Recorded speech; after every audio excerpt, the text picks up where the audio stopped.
UN peacekeeping. The landmark event coincides with the 75th year of Indian independence, making this an even more historic occasion. Today's event shall comprise 3 sessions: the opening session of the Honorable Raksha Mantri, a commemorative session paying tribute to the past and present peacekeepers, followed by an ideative session comprising discussions on contemporary challenges to UN peacekeeping. Now I call upon General Manoj Pandey, Chief of the Army Staff, to please give the opening address.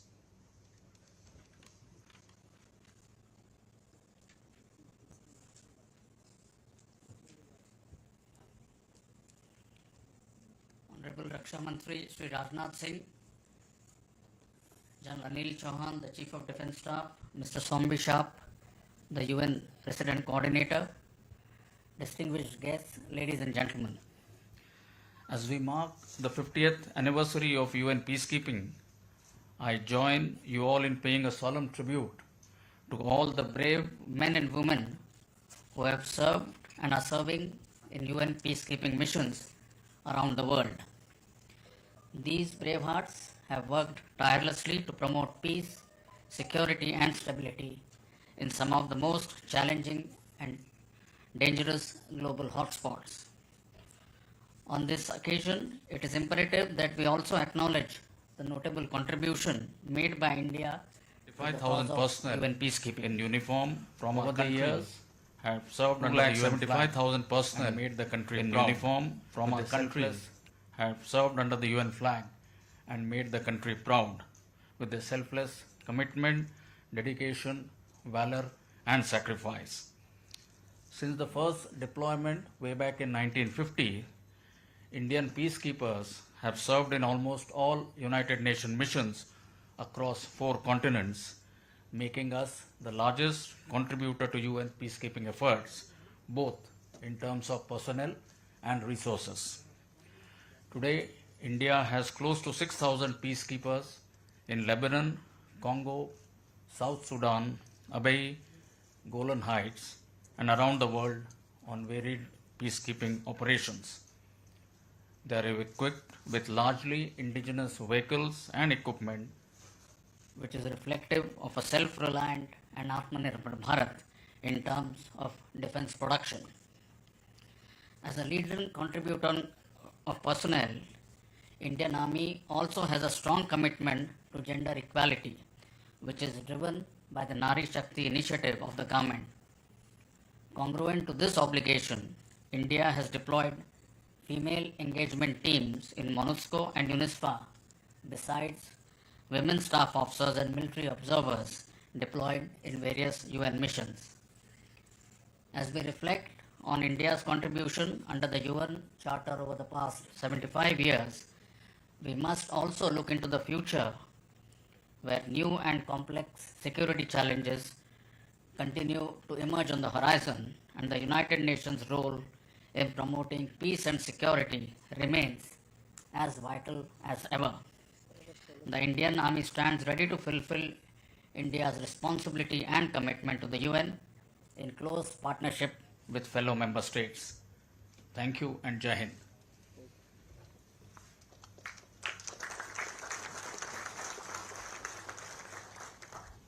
Thank you, sir. May I now request the Honorable Raksha Mantri to please deliver the keynote address for this special commemorative seminar.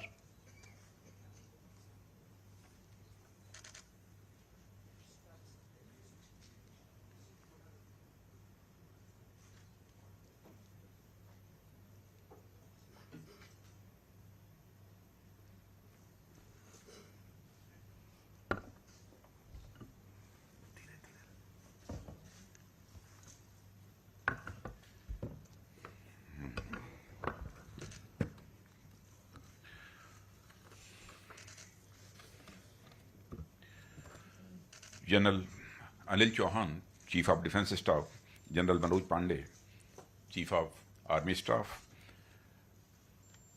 Mr. Sombi Sharp, UN Resident Coordinator, Senior Officers of Government of India, officials of UN agencies and various countries, representatives of various think tanks, friends from media, ladies and gentlemen. Today, we have gathered here to commemorate the 75th anniversary of UN Peacekeepers Day, a momentous occasion that allows us to reflect on the remarkable contributions of the brave UN peacekeepers in upholding peace and security in conflict-affected regions. As the Defense Minister of India, it is an honor for me to address you on this significant occasion. The primary goal of the United Nations, as stated in Article 1 of the UN Charter, is to maintain international peace and security.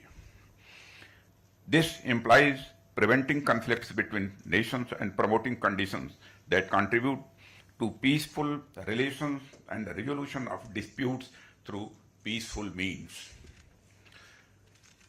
Friends, there is no specific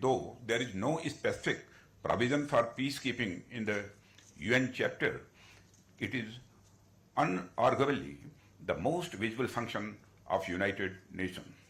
In May 1948, the UN Security Council sent 36 unarmed military observers to the Middle East as the first UN peacekeepers. In the 75 years since then, more than 2 million men and women have served under the UN flag. More than 4,000 fatalities have occurred in all peace operations since 1948. The UN Peacekeepers Day is dedicated to these heroes of humankind, and I salute them. Brothers and sisters, the United Nations peacekeeping operations have been instrumental in maintaining stability, preventing conflicts, and facilitating the restoration of peace in regions torn apart by violence.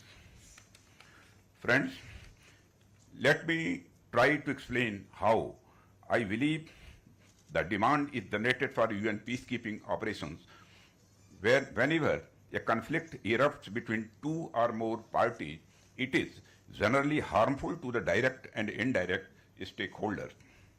But no matter how much harmful it is, the conflict develops a negative but a stable equilibrium leading to the perpetuation of conflict.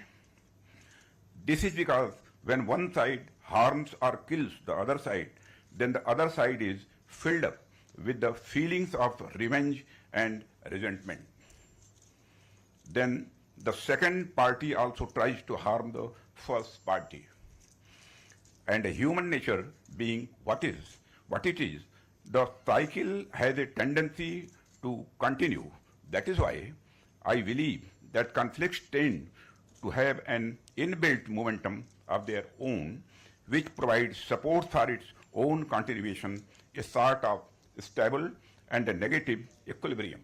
So, to come out of this state of negative equilibrium, the conflicting parties themselves decide that they need some external interventions or support. And this external intervention is provided by the UN peacekeeping mission.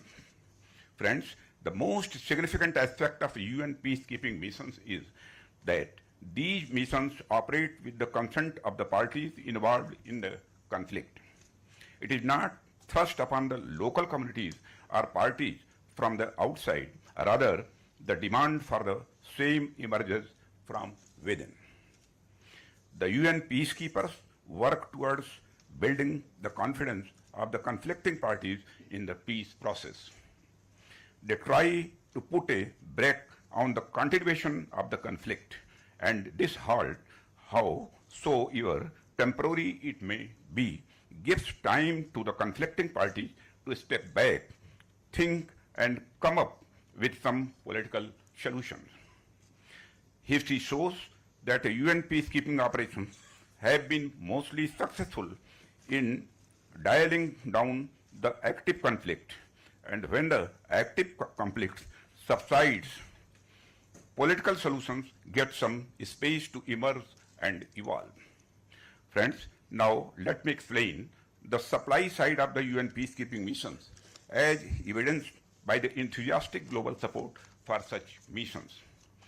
This can be explained through the economic concept of externalness, and externality is a cost or benefit caused by an actor that is not internalized by the actor, that is not suffered or enjoyed by the same actor. And externality can be good or bad, as positive externality or negative externality.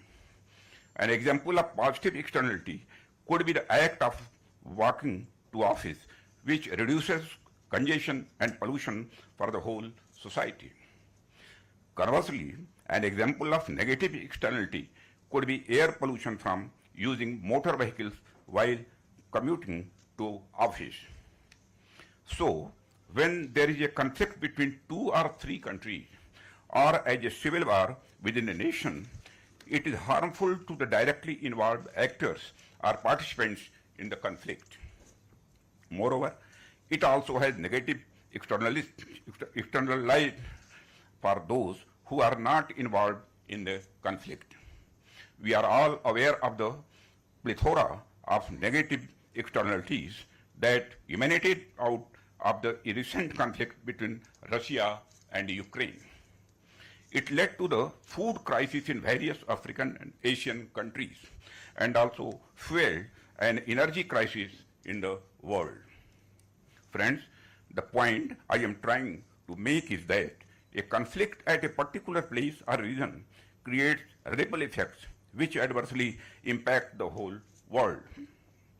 So, the rest of the world becomes a stakeholder in resolving the conflict and to restore peace in the place or region. This is because peace has positive externality when 2 or more conflicting countries or parties restore peace among themselves, then of course they benefit in terms of human lives saved, higher economic growth achieved, etc. But the rest of the world also benefits as peace fosters stability and encourages economic growth. In peaceful conditions, business can thrive, investment flows increase, and trade flourishes.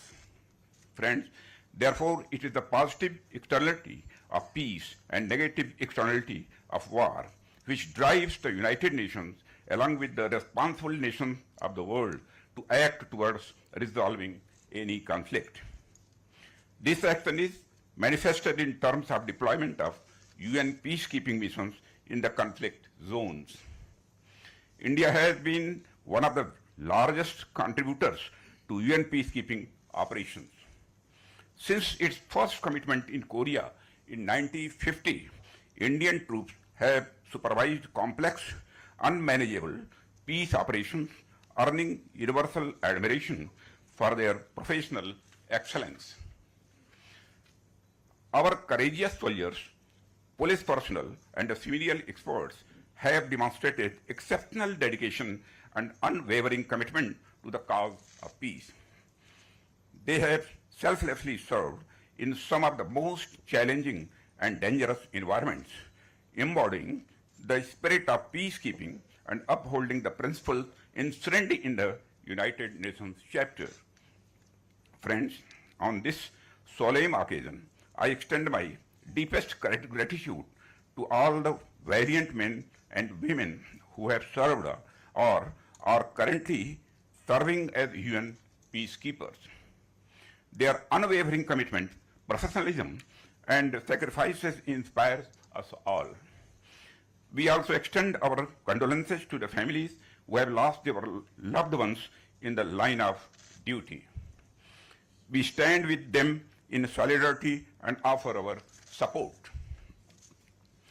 Friends, while we commemorate the past, we must also look towards the future. The challenges being faced by the peacekeepers continue to evolve, demanding innovative approaches and enhanced cooperation among the responsible nations.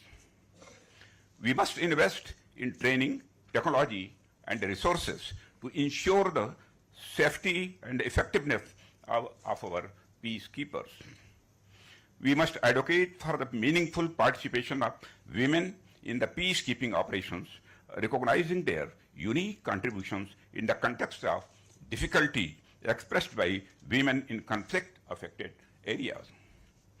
Friends, it is also important to look at the entire UN ecosystem and what we can do to improve it. One important reform that stirs us in our fourth phases is to make the UN decision-making bodies, including the United Nations Security Council, more reflective of demographic realities of the world. When India, the most populous nation of the world, does not find a seat as a permanent member of the United Nations Security Council, it tends to undermine the moral legitimacy of the United Nations. Therefore, the time has come for making the UN bodies more democratic and representative of the current realities of our age. Brothers and sisters, to conclude, I would like to say that as we celebrate this momentous occasion, let us reaffirm our commitment to the principles of the United Nations. Let us honor the sacrifices of our peacekeepers by working tirelessly to build a more just, peaceful, and inclusive world. Let us renew our commitment to promoting dialogue, understanding, and cooperation among nations and within the nations. Together, we can build a future where every individual can live in peace, harmony, and with dignity. Thank you very much. Jai Hind.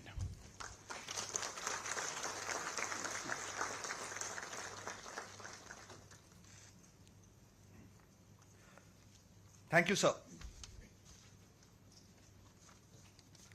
Ladies and gentlemen, it is now my proud privilege to present a video that has been specifically made for this event. The video captures the essence of both the past and the present of India's sturdy